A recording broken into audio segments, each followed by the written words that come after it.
দিলেও দিতে পারে ফরচুন বরিশাল। ফরচুন বরিশালকে আকাশের সাথে তুলনা করা হলে দলের এক একজন দেশি বিদেশি ক্রিকেটার এক একটা তারকা। খানিকটা সাহিত্যের ভাষায় বললে যেদিকেই তাকান না কেন পুরো আকাশ জুড়েই কেবল তারকা আর তারকা। এই বরিশালকে থামাবে কে? বিপিএল এর এবারের আসরে বরাবরের মতোই তারার হাত বসিয়েছে ডিফেন্ডিং চ্যাম্পিয়নরা। তামিম, মুশফিক, রিয়াদরা তো আছেনই। টুর্নামেন্ট শুরুর আগে প্রতি অনুশীলনেই একজন দুজন করে বিদেশি ক্রিকেটাররা যোগ দিচ্ছেন। এবারের বিপিএলেই এখন পর্যন্ত অন্যতম বড় তারকা যিনি, সেই শাহিন আফ্রিদির দিকেই তাকান না। বিপিএল শুরুর আগে আগেই হাজির। টিম বন্ডিংও যে দ্রুতই গড়ে উঠবে তা বলার আর অপেক্ষা রাখে না।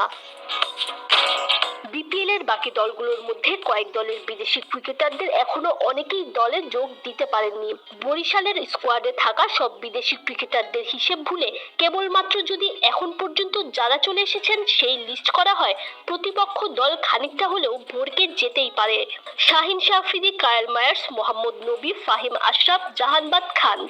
30 ডিসেম্বর দুর্বার রাজশাহীর বিপক্ষে একদম শুরুর ম্যাচ থেকেই অ্যাভেলেবল থাকছেন এতজন বিদেশি খেলোয়াড়। আজকালের মধ্যে সেই সংখ্যাটা হয়তো আরো বেড়ে যেতে পারে।